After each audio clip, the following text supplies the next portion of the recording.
if it's revealing secrets, revealing stories of what happened behind the scenes through sourced and reliable means, then I think that will be potentially very damaging, both to the royal family and to the ex-royals, if we can call them that. I know you mentioned rumors and things like that before. So there's a lot of rumors going around this past week, and we have this bombshell book coming out from Tom Bower. He is known for his unsolicited books.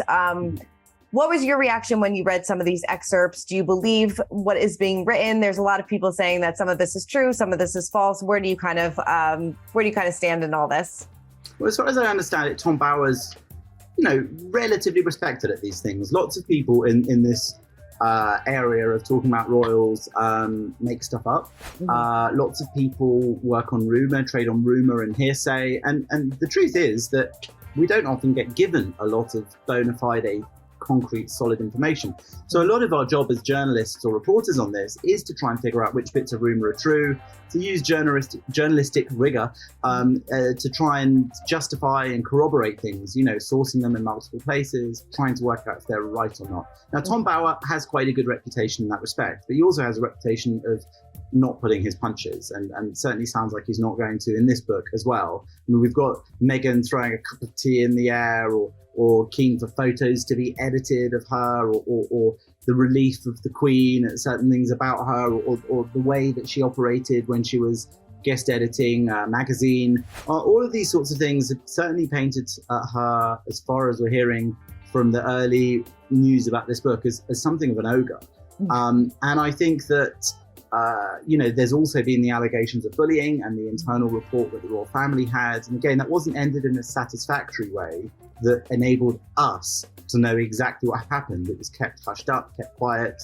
The royal family said they were making changes in their internal HR policies, human resources, but we didn't hear even what those were. So it was very hard to deduce what happened, whether it was true or not, who was to blame. And essentially the question everyone was asking was, is Meghan Markle an ogre? Is she somebody who's done these dreadful things or not?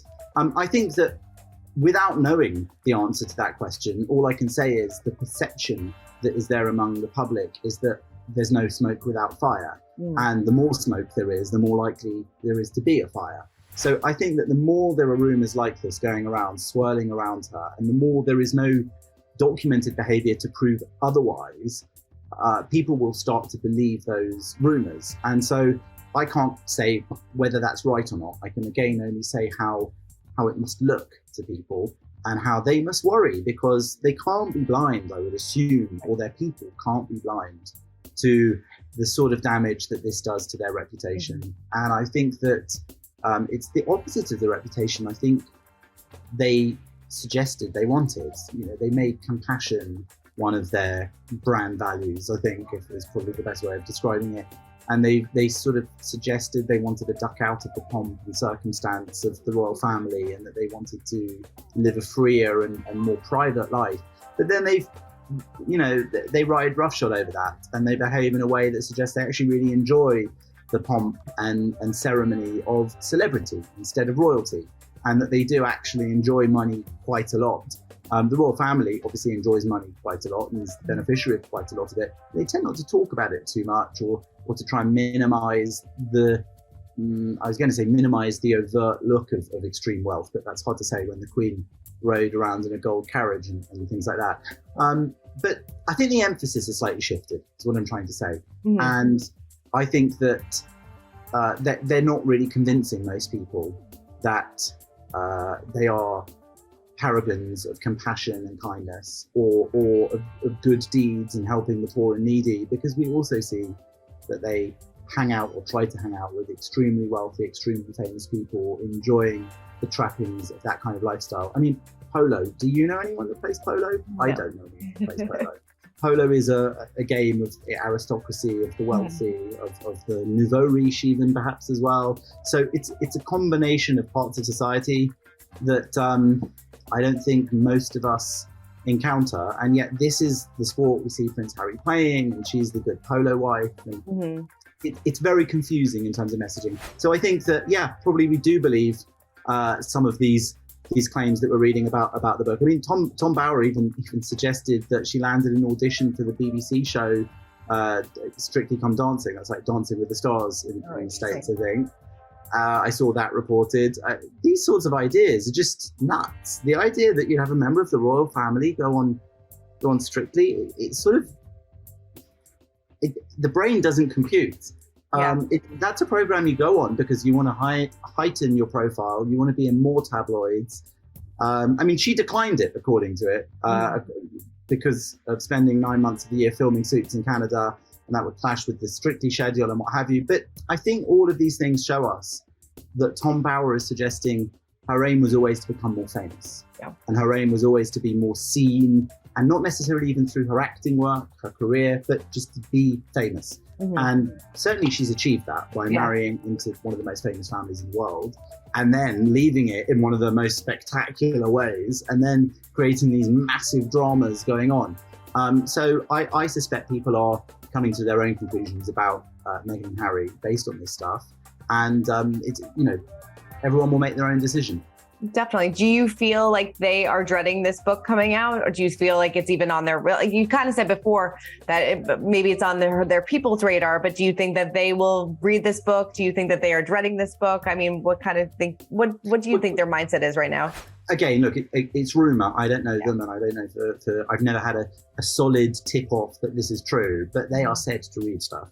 We had all these kind of jokey rumors that they would be doom scrolling on their phones as they drove away from their private jet after the Jubilee celebrations and things like that. And if that's true, well, they can't be enjoying this, or maybe they are, because it's that old Oscar Wilde thing. The only thing worse than being talked about is not being talked about. And I think that when you've made your stock and trade, your living, your money generator, your wealth generator, when you've made that your fame, and failing fame, infamy is pretty good, notoriety, they're doing it. We're talking about them. You and I are talking about them on a regular basis. Mm-hmm. People always, write in the comments, if you hate them so much, why are you talking about them?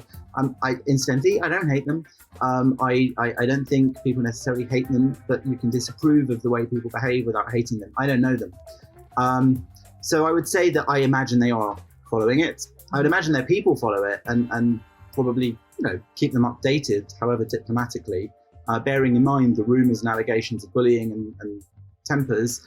Maybe they're cautious about how they update the couple, but I would imagine it's a fairly fundamental part of their planning. And so either they're messing up in getting this sort of negative coverage, or it's all part of the plan. Better to get this than to get nothing, more books sold, more Netflix viewers when the thing finally comes out. If they were towing the line, they wouldn't really get so much interest, I think. And I think that they also know that their time is possibly limited. There was that interesting thing Prince Harry said ages back, that he kind of knew that he had a certain amount of time in the limelight, like his 15 minutes, and that eventually Prince Louis, Prince George, Princess Charlotte would kind of become the new interesting characters. And he knows that because he was once the spare to the heir. And now he's talking about the new heir eventually, that is to say William's children and William's son, and then the other kids who will also be of interest. And so there'll be a new Prince Harry.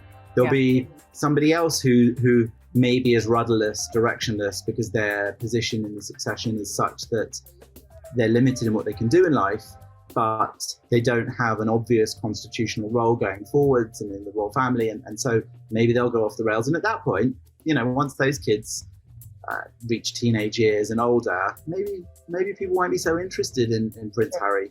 And I think he knows that, and that maybe during the time that there is still the gaze of the world's media and the interest of celebrity watchers on them, maybe they'll just carry on going, and it doesn't matter if it's negative as long as it gets them the attention and maybe the money that they need to live the way they want to.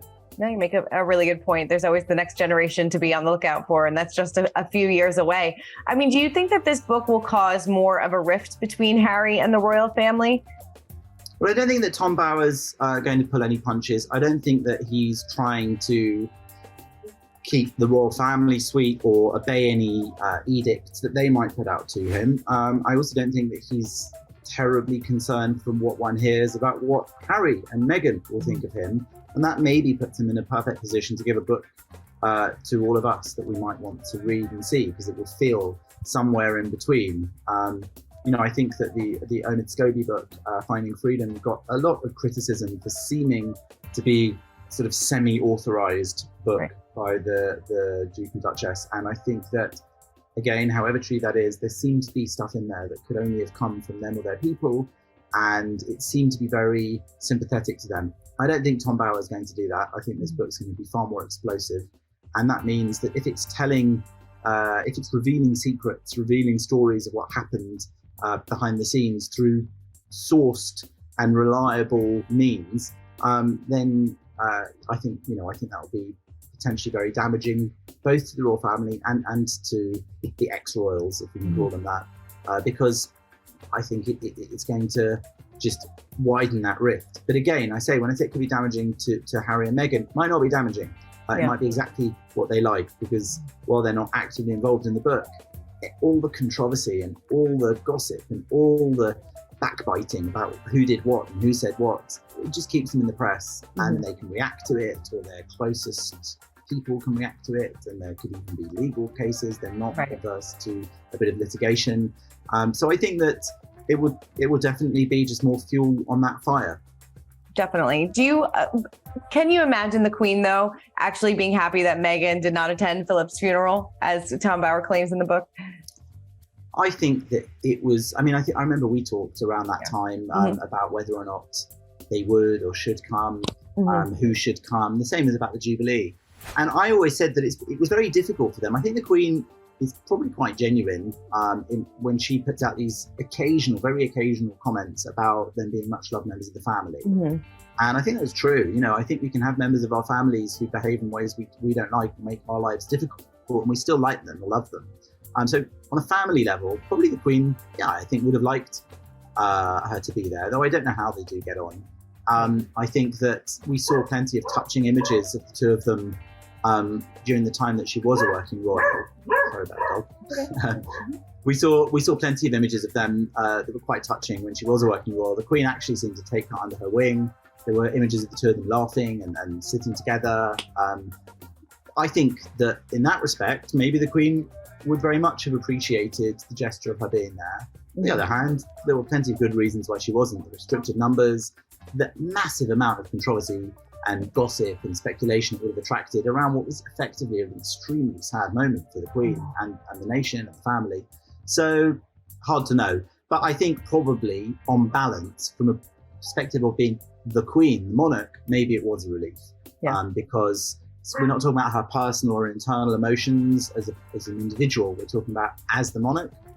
Did she want that upstaging an already pared down and stripped down because of COVID funeral for a much loved, long-standing member of the royal family who had massive admiration for the way he carried out his duties, and her husband, of so long? I think probably she wanted to focus all on him.